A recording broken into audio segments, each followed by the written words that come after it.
यही सोचकर हर तपिश में जलता आया हूँ, यही सोचकर हर तपिश में जलता आया हूँ कि धूप कितनी भी तेज हो समुंदर सुखा नहीं करते। ठीक है, जय हिंद दोस्तों, स्वागत है आपका अपने YouTube channel iTech study point पर। दोस्तों, मेंसुरेशन का पहला जो पार्ट हमने बनाया था फार्मूले का, वो हमने अपलोड किया है, उसको आप लोग देख लीजिए अगर जो नहीं देखे हैं।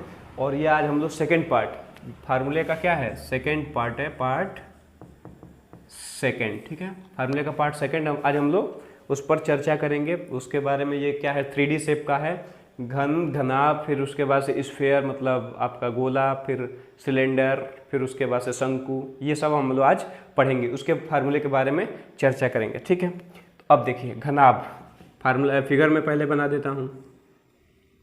ठीक है,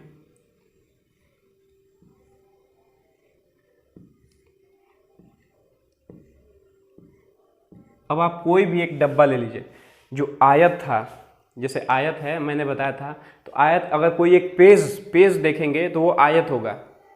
जो पिछले वाले वीडियोस में मैंने बताया था, आयत समझाया था, वर्ग समझाया था, वो जैसे आपका क्या है, कोई एक पेज ले लीजिए, A4 की जो साइड आपके पेज आते हैं वो ले लीजिए, वो आपका क्या है, आयत है।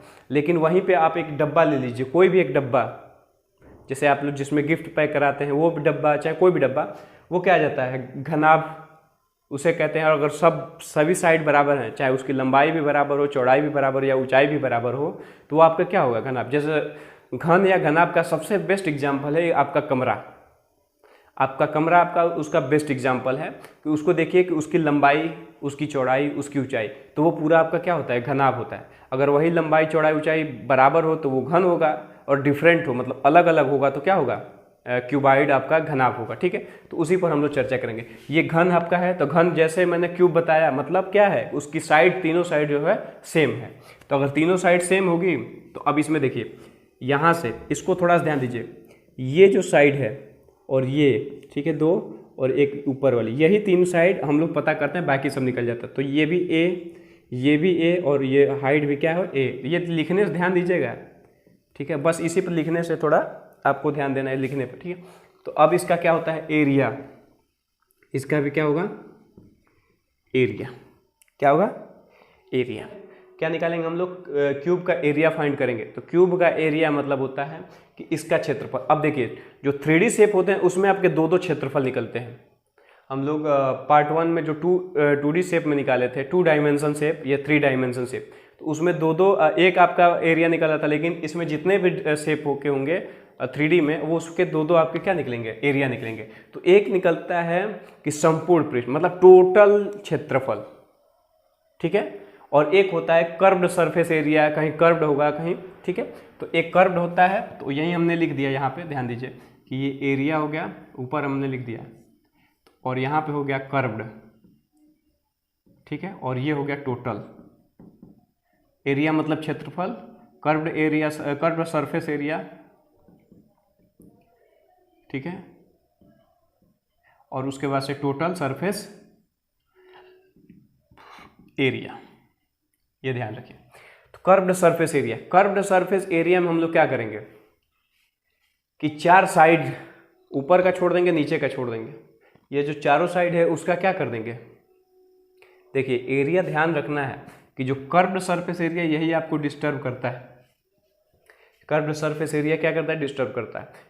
मान लीजिए कि अगर एक रूम है जिसकी लंबाई और चौड़ाई क्या है और ऊंचाई सभी सेम, मतलब तब घन होगा। अगर सेम है तो घन होगा। तो उसमें क्या होगा कि एक बार ये हाइट के साथ ये वाला लेंगे पोर्शन, ध्यान रखिएगा।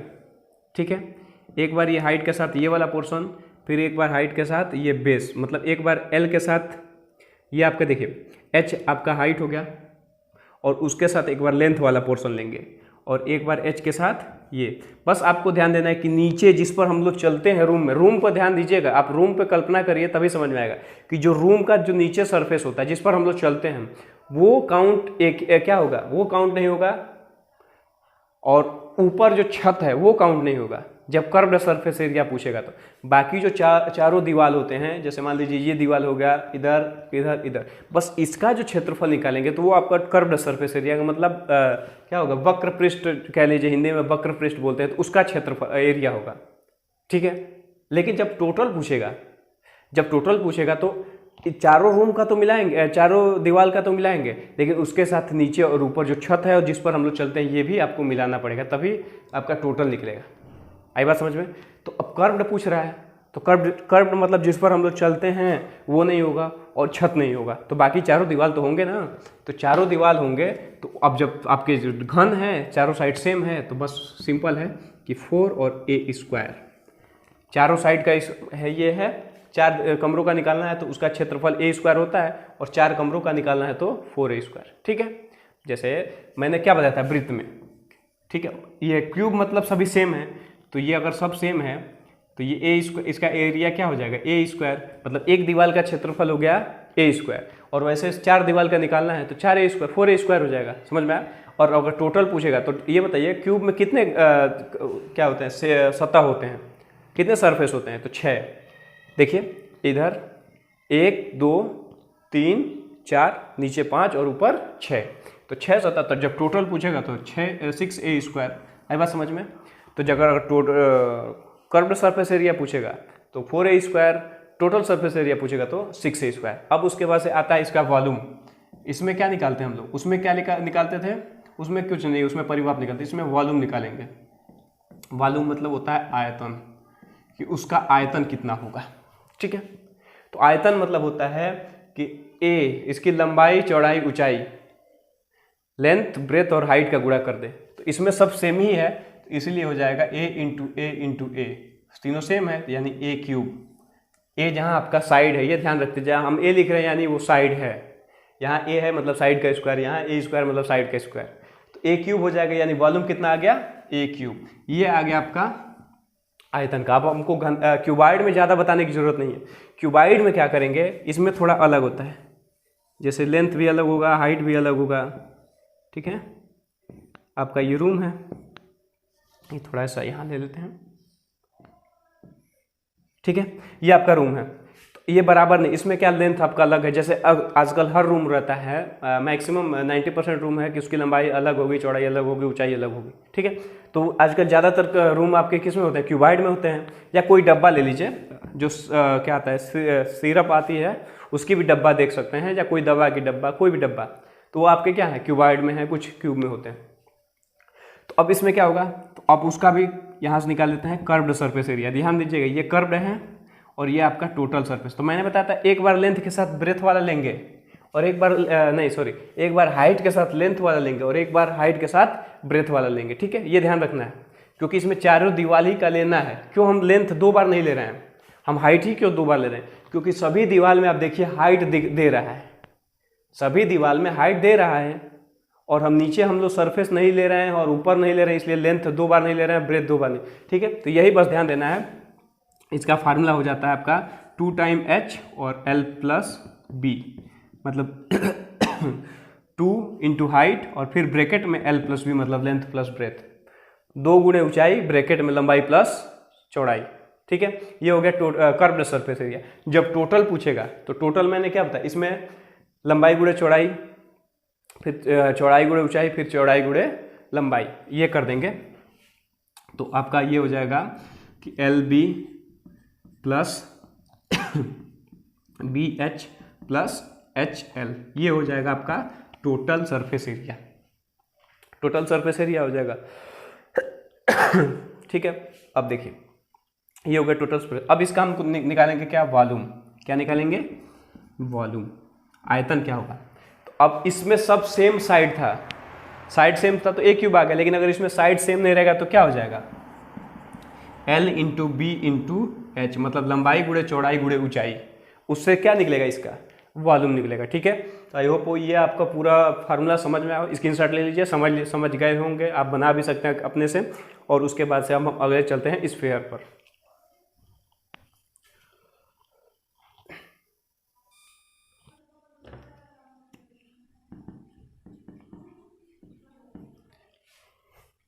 चलिए अब हम लोग पढ़ेंगे स्फीयर। ठीक है, स्फीयर थर्ड आपका स्फीयर है। स्फीयर आपका एरिया, इसमें आपको बस एक चीज़ ये है, 3 डायमेंशन में एरिया का कर्व सरफेस एरिया नहीं निकलता है। जो हमने बताया था क्यूब और क्यूबाइड में, इससे जस्ट पीछे हमने फर्स्ट और सेकंड बताया था कि क्यूब का भी एक कर्व्ड सरफेस एरिया होता है और उसके बाद क्यूबाइड का, लेकिन इसमें केवल एरिया होता है। ठीक है, वो एरिया मतलब या तो टोटल कह लीजिए, कर्व्ड होगा नहीं, टोटल मतलब पूरा एरिया होता है, इसमें कर्व्ड एरिया नहीं निकलता है। ठीक है, तो कर्व्ड सरफेस एरिया हो जाएगा इसका 4πr², 4πr², जहाँ पाई की वैल्यू क्या है ये हमने लिखा है, पाई इक्वल टू 3.14 या 22/7, ये होता है पाई की वैल्यू। आर आपका क्या होगा, रेडियस होगा, ध्यान रखिएगा, आर क्या है, रेडियस। अब इसके बाद से आता है वॉल्यूम। वॉल्यूम क्या होता है, आयतन, बताया ये मैंने अभी। वॉल्यूम मतलब होता है आयतन। आयतन का फॉर्मूला क्या होता है कि 4/3 पाई आर क्यूब, यहाँ आर के क्यूब है, तो ये ध्यान रखिएगा कि जब ये टू डायमेंशन नहीं, एरिया जब पूछेगा और जब वॉल्यूम पूछेगा, तो इसमें एक चीज़ आपको जब आंसर आएगा तो एक चीज़ ध्यान देना है कि जब हम एरिया आता है, तो जैसे मान लीजिए एरिया का आपका आंसर आ गया कि हमने मल्टीप्लाई कर दिया, 50 आ गया, 50, लेकिन अगर क्वेश्चन में ध्यान दीजिएगा कि वो देता रहता है कि लेंथ आपका है 30 मीटर और ब्रेथ है आपका 20 मीटर, ये ध्यान रखिए, ये लेंथ और ब्रेथ दिया रहता है। तो जब एक 30 मीटर और एक 20 मीटर दिया रहेगा तो हमको क्या एरिया निकालेंगे, तो ये एक चीज़ आपको ध्यान देना है कि यहाँ पे मीटर स्क्वायर, ये मीटर स्क्वायर आपको लिखना पड़ेगा, नहीं तो गलत हो जाएगा। ठीक है, तो जब एरिया लिखेंगे तो आपको ये ध्यान देना है, इसको छोड़ना नहीं है। अगर एरिया रहेगा तो मीटर स्क्वायर, और अगर वॉल्यूम रहेगा, वॉल्यूम अगर दिया रहेगा, अगर 50 आता है तो वहाँ पे मीटर क्यूब होगा, ये आपको ध्यान देना पड़ेगा। मीटर में दिया रहेगा, यहाँ पे अगर मीटर में दिया है तो मीटर स्क्वायर, अगर सेंटीमीटर में दिया रहेगा तो सेंटीमीटर स्क्वायर, वही अगर ये मीटर क्यूब, ये सेंटीमीटर, जिसमें दिया रहेगा वो लिखेंगे, लेकिन अगर एरिया रहेगा तो एरिया का स्क्वायर उधर स्क्वायर कर देते हैं, चाहे जिसमें दिया रहे, centimetre square, metre square, decimetre square, hectometre square. ठीक है, लेकिन अगर उसके बाद से वॉल्यूम में दी, वॉल्यूम, तो वॉल्यूम अगर किस में दिया है, मीटर में, तो मीटर का क्यूब करेंगे, ये ध्यान रखना है। आपको आयतन दिया रहेगा तो आयतन का क्यूब करेंगे, अगर सेंटीमीटर में दिया तो सेंटीमीटर क्यूब करेंगे, लेकिन क्यूब करेंगे आयतन में। ये चीज़ कॉमन चीज़ें आपको ध्यान देना है, नहीं तो गलत हो जाता है इसी से क्वेश्चन। ठीक है, चलिए, तो अब इसका हो जाएगा, आपका फार्मूला है कि एरिया का फार्मूला था 4πr² और वॉल्यूम का फार्मूला था 4/3πr³। ठीक है, तो ये आपका स्क्वायर का है। ठीक है, तो ये आप इसके बाद से नेक्स्ट पार्ट 3 में हम चर्चा कर लेंगे, आपका क्या बच रहा है, सिलेंडर बच रहा है, कोण शंकु बच रहा है, उसके बाद से सिलेंडर, कोण, शंकु, और एक दो जो बचेगा उसको मैं अगले पार्ट 3 में कवर कर दूंगा, जिससे आपका मेंसुरेशन का जितने भी फार्मूले होंगे वो कवर हो जाएंगे। अगर और भी कोई फार्मूला बच रहा होगा तो आप कमेंट बॉक्स में बता देंगे, जिससे मैं उसको नोट करके उस पर एक वीडियो बना दूंगा, समझा दूंगा उससे अच्छे से। ठीक है, ताकि आपका ये मेंसुरेशन का जो फार्मूला होता है केवल वो कंप्लीट हो जाए। एक बार फिर मैं वही बात दोहरा रहा हूँ कि अर्थमेटिक का जो पोर्शन होता है वो बिना फार्मूले के भी सॉल्व हो जाएगा, फार्मूला अगर यूज़ नहीं करेंगे तभी भी। लेकिन जो मेंसुरेशन का टॉपिक है वो बिना फार्मूले के आप सॉल्व नहीं कर सकते हैं, बिना फार्मूले के सॉल्व नहीं कर सकते हैं, तो ये ध्यान रखिएगा। ठीक है, तो ये इसको नोट कर लीजिए, इसका कम से कम आप प्रैक्टिस कर लीजिए, जिससे फार्मूला आपको याद रहे। ठीक है, और उसके बाद से अगर वीडियो अच्छा लगा हो तो लाइक शेयर कर लीजिए, सब्सक्राइब कर लीजिए, ताकि और जो वीडियो आए आपका, ठीक है, जो मैं वीडियो अपलोड करूँ अच्छे वीडियोस, वो आप पे नोटिफिकेशन में आ जाए, ताकि आप उसको तुरंत क्लिक करके देख लें। ठीक है, और उसके बाद से शेयर कर दीजिए। धन्यवाद।